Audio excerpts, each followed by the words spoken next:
This is a video I've tried to shoot 3 times already, and I have not been happy with the results.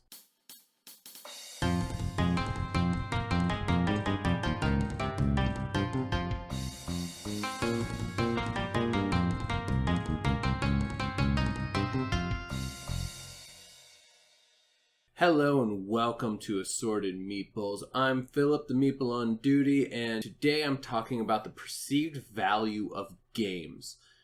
This sounds like an interesting concept, but it really just boils down to, what am I willing to pay for games?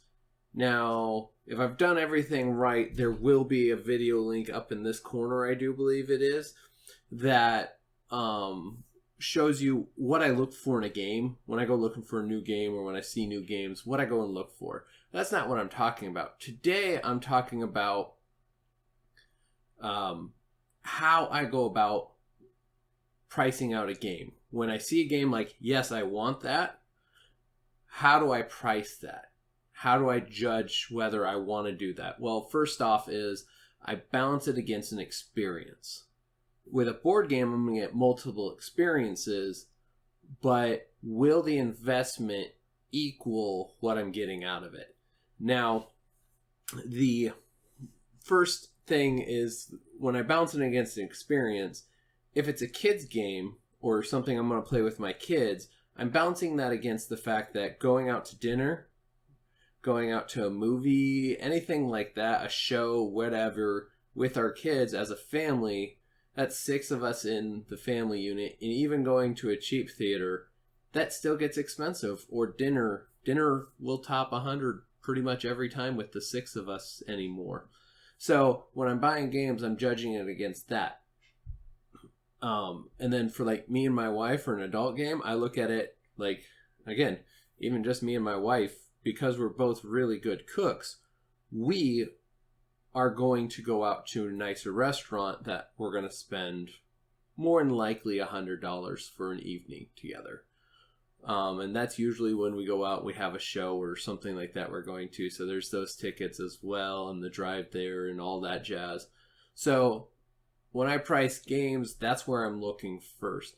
The second thing is like I've already kind of said, do I feel like I'm going to get the like, is it going to be fun enough that I put more hours than just 1 or 2 plays into and go, meh, it was all right. You get to sit on a shelf, wait your turn for when I'm really in that mood to play you. Or is it going to get out a lot and we're going to have a lot of fun with it? So that's kind of the 2 main focuses I take on it.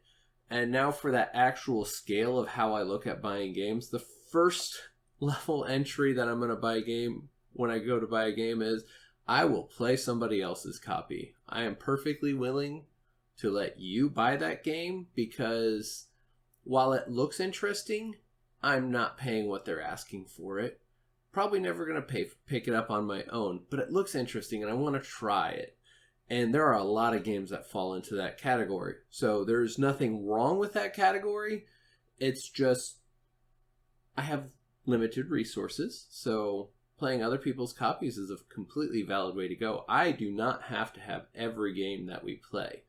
So that's a big key. I brought some really good games over to Braden's house and then came back the next week. I'm like, did you just buy this game? He's like, it was good, and I knew we were going to play it a lot. So I bought a copy, so you don't have to transport yours back and forth and get it damaged. And I'm like, but now we won't play my copy. And it's perfectly fine, which I love the fact that he bought Bunny Kingdom and I don't have to transport it. I love that he bought Century. I don't have to transport it, which we need to play again here sometime soon because while Braden sucks, I mean, he's really good, but he sucks playing against in a deck builder, engine builder. I'd still love that game immensely. The next level is clearance bin. Yes, I dumpster dive through clearance aisles, Facebook Marketplace, Craigslist, what have you. Any place I can find a game that I'm interested in and I can pick it up for less than the retail value, you better believe I'm going to do that. Because again, I have a non-existent imaginary budget for games that when I see ones I want, I talk to Heather and we work it out that I either pick it up or I pass on it. But it's a really good way to get a lot of good games. I have gotten a larger chunk, I want to say, of my board game collection off of the clearance racks, because eventually retailers will cut their losses and mark it down to what they paid for it, or probably a little more than what they paid for it, but they're not getting the profit that they wanted. So I'm perfectly willing to play chicken with them on that regard, and maybe pick it up, maybe not. But if I've never played it, it's no loss to me. Even if I want it, I don't need everything I want. I'm content with my board game collection, even if I keep expanding it out. The next level after clearance is going to be the retail. I would pay retail, whatever the retailer wants, I'll buy it. There's a fair number of these that I've bought at that level, but some I'm just like, no, I'm not paying that value. There's not enough value for that. Like, my biggest one is Splendor. Splendor, every time I've seen it, has been like $40. And I'm like, there is not enough game to Splendor for me to pay $40 for it. I waited till I found it on Facebook for $15 and gladly snatched it up at that price. So that's the retail prices.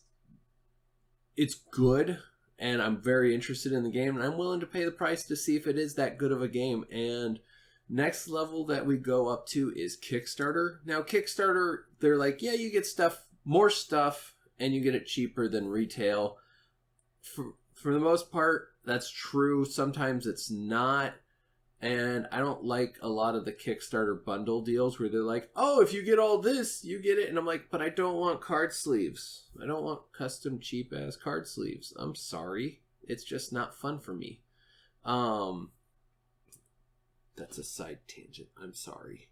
But yeah, will I be willing to pay the full price on Kickstarter for it? And yeah, a lot of games have got me. And a lot more will get me, because I look at it as an investment and I kind of pay for it and forget about it. Like, I don't hit the pay button and then sit by the door waiting on my Amazon package. I understand that it's going to take a while to get here. So I pay for it. I forget it. It's an investment. It is not a market. They are trying to get a product to market. So if I have to wait a little longer than normal, I'm usually very okay with that. And finally, the last marketplace that I will ever go if I desperately want something is the Aftermarket. And I'm talking like eBay or something like that, where they have jacked the prices up because, one, the game is either super rare and highly sought after. Well, they're all highly sought after in this place, but it's either super rare, very limited quantities, or it's out of print and it's getting really hard to find. And so they jack up the market on it. Biggest one for me is Marvel United, the X-Men package.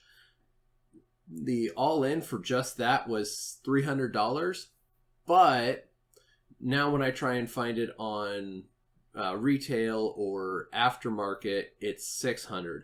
And while I think there's enough there for a $300 buy-in, loosely, I don't think there's $600 worth of value in just the X-Men alone. So that's where I sit on that one.